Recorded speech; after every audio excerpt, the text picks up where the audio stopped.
Assalamualaikum warahmatullahi wabarakatuh. Selamat datang di podcast Lukman, peserta Latsar CPNS PPSDM Regional Yogyakarta tahun 2021 dengan saya sendiri, Lukman Herudiantoro, Angkatan 25, Kelompok 2. Pada podcast kali ini kita akan berbincang-bincang terkait dengan implementasi nilai-nilai dasar ASN. Di sini saya mengundang Bapak Dr. Sartaya yang kebetulan sudah duduk di samping saya saat ini. Beliau adalah dokter gigi sekaligus ketua tim manajemen mutu di Puskesmas Salaman 1. Terima kasih Bapak sudah bersedia bergabung bersama saya. Siap, Mas.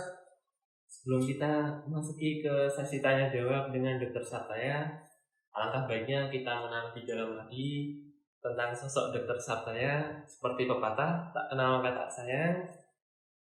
Maka dari itu saya persilahkan Dr. Sartaya untuk memperkenalkan diri dari nama, alamat, serta sedikit perjalanan cerita Dr. Sartaya hingga saat ini. Monggo Dokter. Ya, terima kasih. Assalamualaikum warahmatullahi wabarakatuh. Perkenalkan, nama saya Dr. Diki Sartaya. Alamat rumah saya di Jogja, Mas, di kawasan Prambanan. Jadi untuk ke tempat kerja itu sekali perjalanan hampir 60 kilo, PP 100 sekian kilo, Mas. Jadi ya perlu perjuangan tersendiri. Jadi saya dulu berkuliah di Universitas Pajajaran, kemudian di Kalimantan 3 tahun, dan masuk di Magelang. Dan dari SK pertama sampai sekarang saya ditempatkan di Puskesmas sini, Mas, Salaman 1 ya. Itu sedikit perjalanan saya. Jadi saya di sini dari tahun 2010 sampai 2021 saya di Puskesmas Salaman 1. Ya. Oh iya. Ini kan perjalanan 60 km Dokter. Jauh nih Dokter. Wah, sekali Mas, jauh sekali. Jauh aja pakai sekali. Ini berapa jam perjalanannya Dokter? Kalau pagi sih masih enak, Mas. Jalan masih agak sepi, kan berangkat jam 6 kurang dikit lah. Jadi jalanan masih sepi, masih sedikit lah. Tapi kalau pulangnya itu yang lama, yang macet, ring road itu laju sampai hampir 1,5 jam lebih lah, Mas. Pulangnya berangkatnya 1 jam seperempat. Ya, betul lah. Tua di jalan, Mas. Oh iya. Pernah merasakan, saya males kok cuma perjalanan lama tapi nanti kerjanya cuma beberapa jam, itu ada nggak Dokter? Ya kalau ini sih Mas, istilahnya waktu pertama itu menempuh perjalanan itu rasanya jauh gitu. Tapi setelah dijalani itu ya lama-lama kelamaan, setelah terbiasa ya jadi nggak terlalu jauh lah istilahnya. Tapi memang seperti itu. Jadi pertamanya itu rasanya badannya capek. Ya, tapi setelah terbiasa ya enggak. Ya. Oke, terima kasih Dokter. Ya. Itulah sedikit perkenalan dari Dokter Sartaya. Maka selanjutnya saya akan sedikit menyinggung mengenai inti dari topik perbincangan kali ini, mengenai apa saja nilai-nilai dasar ASN ini. Nilai-nilai dasar ASN ini meliputi akuntabilitas, nasionalisme, etika publik, komitmen mutu, dan yang terakhir anti korupsi. Nah, saya mau tanya sama Dr. Sartaya ini, apakah ASN sekarang khususnya di instansi tempat kerja Dr. Sartaya sudah menerapkan nilai-nilai tersebut dengan baik? Silahkan Dr. Sartaya untuk menjawabnya. Oh ya, terima kasih. Nah ini kan kita berbicara tentang nilai dasar ASN ya Mas. Ini kalau di Puskesmas ini saya rasa secara garis besar sih kita sudah melaksanakan itu. Di sisi akuntabilitas kita memiliki pemimpin kepala Puskesmas yang bagaimana beliau memberikan teladan dan kedisiplinan dalam bekerja. Kemudian di dalam bekerja kita juga senantiasa selaras antara perkataan yang kita ucapkan dengan perbuatan. Nah ini kan tergambar dari ketika kita melayani pasien ya Mas. Jadi kita itu memberikan istilahnya keterangan atau edukasi kepada pasien, kemudian istilahnya memberikan gambaran mengenai keadaan kesehatannya. Nah itu kan kita di sini antara yang kita ucapkan dan pekerjaan istilah dalam mengobati pasien itu selaras. Nah itu kan ada istilahnya, ada indikatornya, kita melaksanakan SOP standar operasional prosedur di masing-masing unit. Kemudian untuk komunikasi, antara lain komunikasi dan kerjasama di antara pegawai itu, terutama di era pandemi ini juga sangat kita sangat tergambar ini Mas, terutama kalau kita mengadakan vaksinasi itu kan kita tim, kalau vaksinasi itu Mas, tim yang lintas profesi. Lintas profesi kan di situ ada dokter umum, ada bagian administrasi yang mengadministrasi yang divaksin, kemudian ada perawat, ada bidan. Ini kan perlu kerjasama. Kalau tidak bekerja sama kita tidak bisa menjalankan program kesehatan ini Mas, terutama di era pandemi ini. Kemudian untuk tanggung jawab, nah ini kalau kita sebagai petugas kesehatan kan tanggung jawab itu sangat penting Mas. Nah, ini di tempat kerja kita kan ini tergambar dengan adanya kita memberikan informasi kesehatan pada pasien, dan kemudian tindakan medis yang akan dilakukan, istilahnya treatment planning Mas, rencana perawatan itu kan kita jelaskan ke pasien sejelas mungkin. Kemudian untuk setiap tindakan medis kita meminta persetujuan dari pasien. Nah itu kan menggambarkan setiap tindakan yang kita lakukan itu bertanggung jawab dengan meminta persetujuan dari pasien. Kemudian untuk nasionalisme ini bisa digambarkan bahwa kita dalam menjalankan pelayanan kesehatan itu kita tidak pernah membeda-bedakan sara, suku, agama, ras, kita tidak pernah membeda-bedakan itu. Kemudian di samping itu juga pasien umum atau BPJS atau yang lain itu kita tidak pernah membedakan. Jadi kita istilahnya melakukan pelayanan kesehatan itu rata itu Mas, yang datang pagi itu yang sesuai antrian, kecuali untuk pasien UGD ya Mas, itu beda.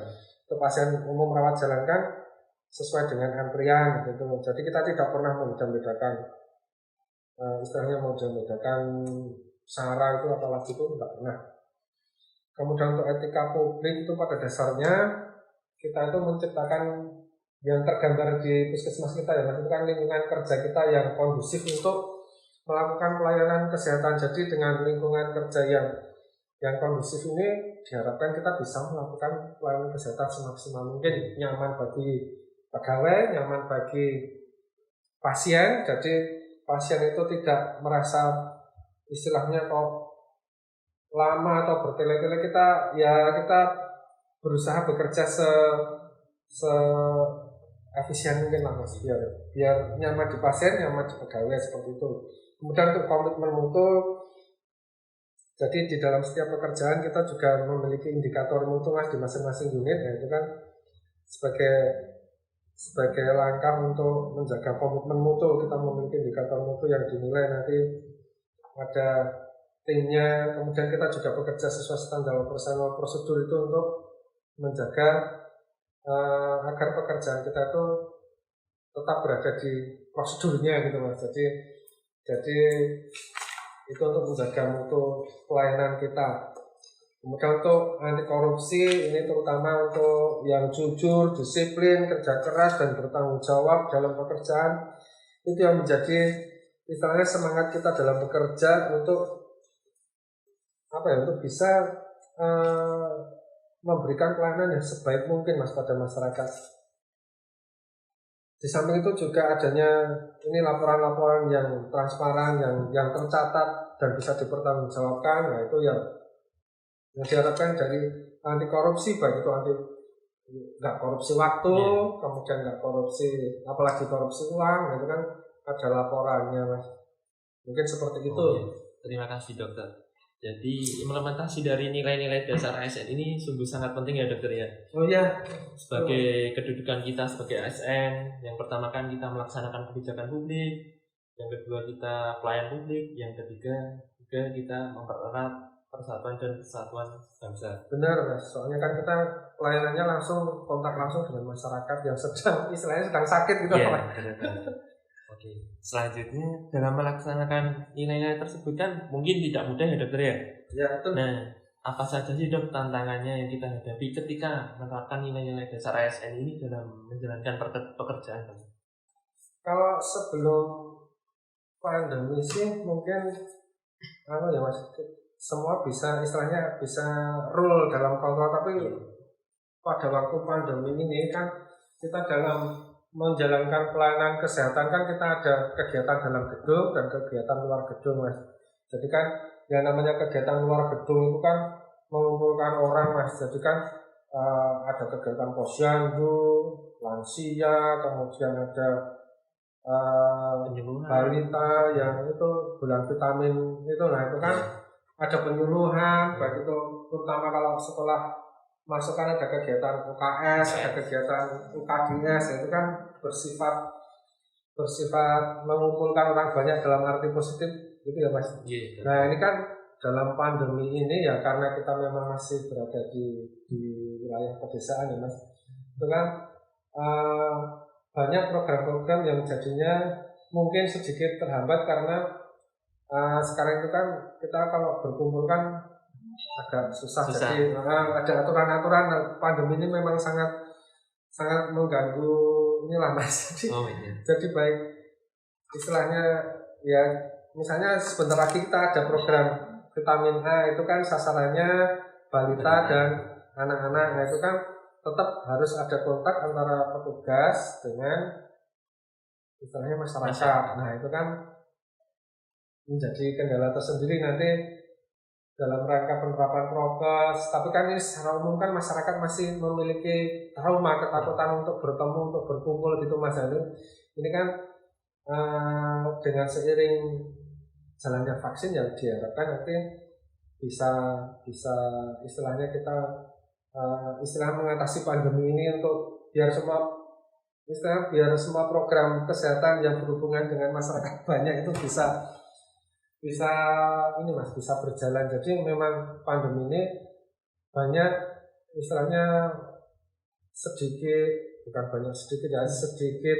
mengganggu dalam menjalankan program kegiatan kesehatan masyarakatnya. Jadi kita nggak bisa berkumpul. Kemudian kegiatan posyandu kemarin memang sempat waktu COVID tinggi itu kan sempat stop. Pokoknya kegiatan yang bersifat mengumpulkan massa di stop dulu. Nah itu kan seperti itulah.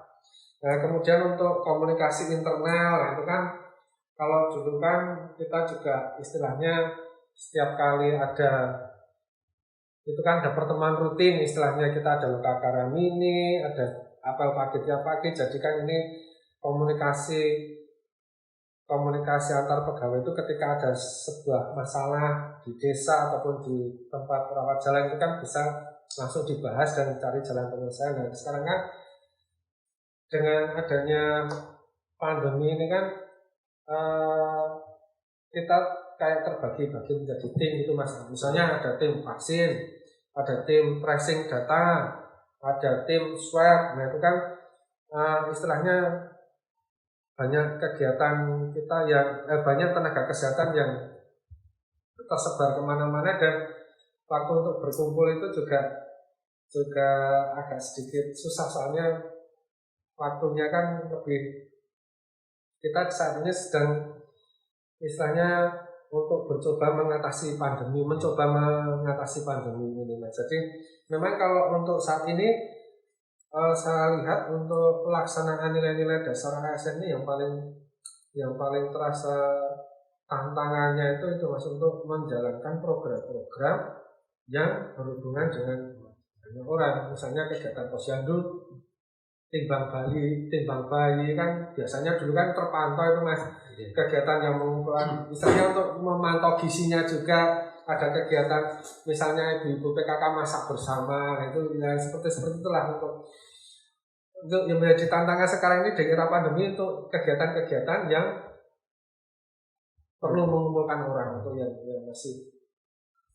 Jadi tantangan untuk saat ini itu seperti mobilitas kita terbatas dan juga koordinasi dengan masyarakat pun kita juga sedikit terganggu ya dokter. Betul, ya. Untuk yang ketiga nih dokter, resiko ketika menerapkan nilai-nilai dasar ASN dalam menjalankan pekerjaan ini apa ya dokter? Nah ini mas, kalau saya rasa kalau kita menerapkan nilai-nilai dasar ASN itu malah kita mengurangi resiko, Mas. Jadi ketika kita tidak menerapkan nilai-nilai dasar ASN itu malah kita yang beresiko terhadap pekerjaan kita.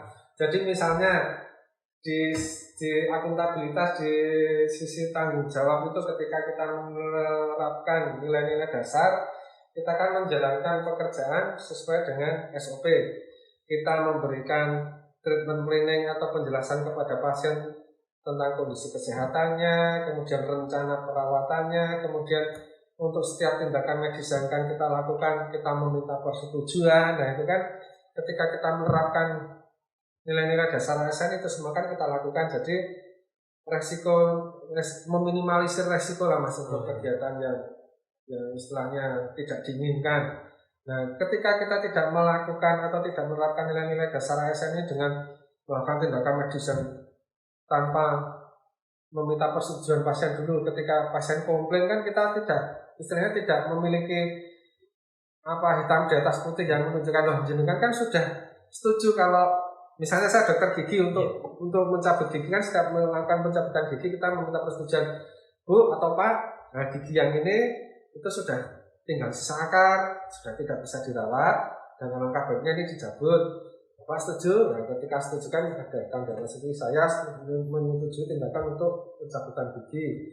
Nah, di samping itu kan sebelumnya kita pastikan bahwa beliau tensinya tidak tinggi, tidak memiliki ataupun kalau memiliki penyakit diabetes kan terkontrol gitu. Maksudnya kalau memiliki penyakit sistemik dalam kondisi terkontrol, kemudian kalau tensi juga terkontrol, itu baru persetujuan untuk tindakan pencabutan gigi, pasien setuju, operator melakukan, misalnya dokter gigi melakukan pekerjaannya dengan aman lah istilahnya karena mendapat persetujuan dari pasien. Yang ketika kita tidak memiliki tidak membuat persetujuan dulu dengan pasien, kalau pasien komplain kan akan jadi beresiko Mas. Jadi ketika kita menerapkan nilai dasar ASN itu malah membuat kita aman dalam bekerja. Kalau saya rasa sih seperti itu. Oke, terima kasih dokter. Dari yang diungkapkan dokter mengenai hambatan dan tantangan tadi itu, berarti setelah adanya pandemi ini cukup merubah tatanan sistem dan juga pelayanan di tempat dokter Sabta bekerja ya dok? Iya Mas, soalnya kan ini saya hubungkan sedikit dengan akreditasi ya Mas. Iya dokter. Soalnya kan dulu sejarah ini sebelum akreditasi kan di mana-mana itu misalnya di bank atau tempat di layanan umum kan antara customer service dengan customernya kan ada kaca sekat, kemudian ada lubang kecil untuk nulis atau apa itu. Nah itu kan kalau waktu akreditasi itu kan sekat-sekat itu harus nggak ada, istilahnya antara operator dengan pasien atau customer service dengan customernya itu tidak ada sekat gitu Mas. Jadi komunikasi langsung tanpa sekat gitu. Jadi dulu ada kita jarak, melihat dulu ada jarak, dengan akreditasi tidak ada jarak. Nah, dengan adanya pandemi ini kan tidak boleh, harus ada istilahnya untuk menjaga agar kita tidak terkena atau tertular kan disekat-sekat gitu Mas. Malah sekarang kan kita APD, jadi wajah dokternya pun kadang tidak terlihat dengan adanya APD itu. Dokter itu kayak apa seperti itu. Jadi kan dulu kan istilahnya akreditasi itu kan keterbukaan ya Mas. Maksudnya tidak ada sekat antara pasien dengan dokter. Dengan adanya pandemi ini pasien baru datang aja kan langsung kita screening Mas. Misalnya jenengan ada batuk, panas, pilek, itu kan nanti yang istilahnya gejala-gejala dari COVID ini kan langsung kita pisah Mas, biar tidak bercampur dengan misalnya ada pasien yang sepuh-sepuh yang memang kontrol gula kan langsung terpisah gitu. Nah itu kan istilahnya ini kan membuat suatu urutan pelayanan yang baru. Jadi membuat alur pelayanan yang baru di masa pandemi ini. Jadi memang dengan pandemi ini ya dalam era modern ini kita baru mengalami ini ya Mas. Jadi ya memang ini cukup merubah segalanya Mas. Seperti itu. Jadi kita sebagai ASN diwajibkan untuk selalu berinovasi ya dokter ya. Betul, kita dalam melakukan pekerjaan kita tuh inovasi itu sangat penting Mas. Jadi bagaimana kita istilahnya menyampaikan, kalau di medis itu menyampaikan pelajaran atau edukasi kepada masyarakat untuk memiliki pola hidup sehat, kemudian untuk memiliki kebiasaan hidup yang baik. Nah, terutama juga di masa pandemi ini kan kita juga banyak aturan-aturan baru itu dari yang dicanangkan pemerintah, mulai dari dulu pertama ada 5M, ada 6M, nah itu yang sekarang malah 1M manuver. Nah, sekarang nah, itu kan kita kan mengubah pola hidup untuk hidup baru di pandemi ini Mas. Jadi kan kita perlu berinovasi istilahnya dalam mengedukasi masyarakat Mas, terutama untuk masyarakat di desa itu yang perlu pemahaman yang lebih. Pertanyaan terakhir nih dokter, di puskesmas kan selalu ada akreditasi setiap 3 tahun sekali. Nah, menurut dokter ada hubungannya nggak dok dari nilai-nilai dasar ASN ini terkait dengan proses akreditasi di puskesmas? Oh ya, ini sangat terkait Mas. ASN, nilai-nilai dasar ASN dengan akreditasi itu kalau saya lihat berjalan beriringan dan saling bukan saling melengkapi, itu sangat berhubungan sekali. Soalnya di akreditasi kan di situ ada indikator mutu, di situ juga nanti di puskesmas itu memiliki visi, misi, tata nilai dan lain-lain itu yang istilahnya mendukung pemerintah dalam menjalankan program kesehatannya. Jadi dalam akreditasi kan kita memiliki istilahnya kayak indikator mutu ya, itu kan sesuai dengan komitmen mutu untuk meningkatkan komitmen mutu seperti itu Mas. Jadi memang itu berjalan sangat berhubungan sangat erat itu Mas. Jadi satu sama lain itu mendukung gitu lah Mas istilahnya. Berarti ketika nilai dasar ASN ini dapat diimplementasikan dengan baik, maka sistem kerja yang ada di puskesmas Salaman 1 ini juga akan berjalan baik ya dokter ya? Ya, tentu saja kalau ini bisa berjalan dengan baik, elemen nilai-nilai dasar ASN ini berjalan dengan baik kan istilahnya itu menciptakan kondisi lingkungan kerja yang kondusif, kemudian pasiennya juga istilahnya nyaman ketika diobati, kemudian di masyarakat misalnya untuk kegiatan keluar juga istilahnya lancar lah Mas, berkomunikasi dengan baik. Nah itu menciptakan suatu lingkungan kerja yang baik untuk bisa istilahnya melakukan pelayanan kesehatan yang semaksimal mungkin Mas. Jadi istilahnya pelayanan kesehatan yang kita lakukan bisa maksimal lah. Oke, jawaban yang sangat luar biasa dokter. Pembicaraan dengan yang sangat berbobot dan juga namun santai. Terima kasih Bapak Dr. Saptaya yang telah memberikan waktu dan kesempatan sehingga kita dapat berbincang-bincang mengenai penerapan nilai-nilai dasar ASN di Puskesmas Salaman 1 ini. Mohon maaf jika ada salah kata dari saya maupun dari Dr. Saptaya. Sampai jumpa, sehat selalu. Terima kasih. Wassalamualaikum warahmatullahi wabarakatuh.